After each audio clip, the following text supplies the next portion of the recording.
கிராமத்து பக்கம்லாம் போனீங்கன்னா இப்பயும் கூட அந்த கோடாங்கெல்லாம் அடிப்பாங்க, பார்த்துருக்கீங்களா? இப்போ எங்க குலதெய்வம் கோயிலுக்கு நாங்க வந்து ஒரு விழா நடத்தணும்னு சொன்னா கூட நாங்களா நடத்திடக்கூடாது.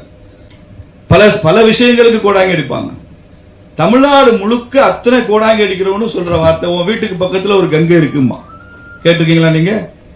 வீட்டுக்கு பக்கத்துல கங்கை இருக்குன்னு சொல்றாரு. எப்படி அப்படின்னா, நீரெல்லாம் கங்கை, நிலமெல்லாம் காசி. இதுதாங்க இந்துத்துவம். இந்த பண்பாடு, தண்ணீரை கங்கையாக பார்ப்பது நமது பண்பாடு. இதுல எங்க தமிழ் தேசியம் எங்கே வந்தது? இப்போ ஒரு புதிய திராவிட மாடல் என்பது ஒரு புதிய சவால் சொன்னா, தமிழ் தேசியங்கிறது ஒரு புதிய சவால்.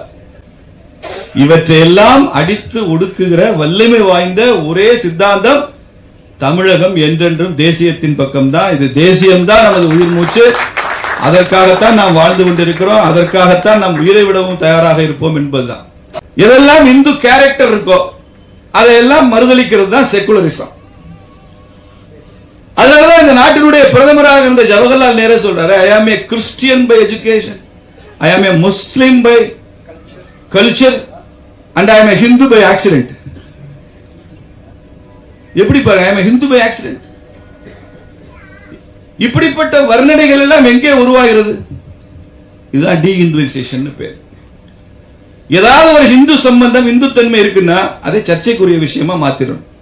சில ஊர்ல நிலம் இருக்கும், நம்ம 10 ஏக்கர் வச்சிருக்கோம், 5 ஏக்கர் வச்சிருக்கோம், நம்ம நிலம், அப்பா நிலம், தாத்தா காலத்துல வந்த நிலம், பூர்வீக நிலம், அப்படிலாம் பெருமையா வச்சிருப்போம்.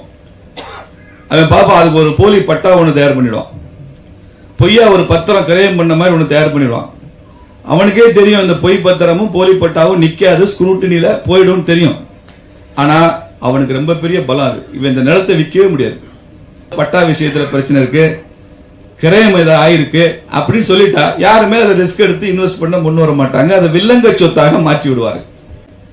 எதெல்லாம் இந்துத்தன்மை உள்ளதோ, எதெல்லாம் இந்த தேசத்தின் பாரம்பரியத்தை தூக்கி நிறுத்துகிறதோ அதெல்லாம் வில்லங்கமா மாத்திரும்.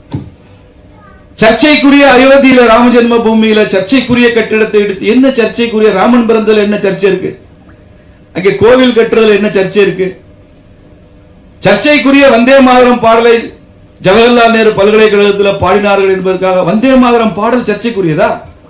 பாரத் மாதா கி ஜெயன்றா சர்ச்சைக்குரியதா? இதெல்லாம் சர்ச்சைக்குரியது. தமிழ்நாட்டில் கொஞ்சம் வித்தியாசமா ராஜராஜ சோழன் இப்ப சர்ச்சைக்குரிய மன்னரா மாறி இருக்கு. இந்து அறநிலையத்துறை சர்ச்சைக்குரியதா மாறி இருக்கு. திருமாவளவன் கண்டுபிடிச்சிருக்கிறாரு, சைவ அறநிலையத்துறை, வைணவ அறநிலையத்துறை. ஆனா அவர் சர்டிபிகேட்ல இந்துன்னு தான் போட்டுக்கிறார், இந்து ஆதி திராவிடர்னு போட்டுக்கிறார். அவர் இந்துன்னு போட்டதுனாலதான் அவர் ரிசர்வ் தொகுதியில போட்டியிட முடியுது. அவர் கிறிஸ்தவர் முஸ்லீம்னு போட்டா ரிசர்வ் தொகுதியில அவருக்கு இடம் இல்லை. இப்ப நீங்க பாருங்க, இந்து பெண்கள்லாம் கல்லூரியில படிக்கிற பல பெண்களை பார்க்கிறோம். வருஷம் ஆக ஆக நாளாக ஆக அவங்க பொட்டு வைக்கிறதே குறைஞ்சிருச்சு. அப்படி பொட்டு வச்சிருந்தா கூட எங்கே கண்டுபிடி பார்க்கலாம்ன்ற மாதிரி வைக்கிறாங்க. தூண்டு பொட்டு தேடி உத்து பார்த்து, கொஞ்சம் வயசாயிட்டா பொட்டு வச்சதே தெரியாது. நமக்கு வயசாயிட்டா, அவங்களுக்கு இல்ல. என்னம்மா இப்படி இல்ல அங்கிள், இப்ப இதுதான் ஃபேஷன். ஆனா முஸ்லீம் பெண்கள் எல்லாம் பாருங்க, பரதாலாம் போட்டுக்கிட்டு அந்த மத அடையாளங்களோட வருவாங்க. அது சரியா தவறான்ற விவாதத்துக்குள்ள நான் போல.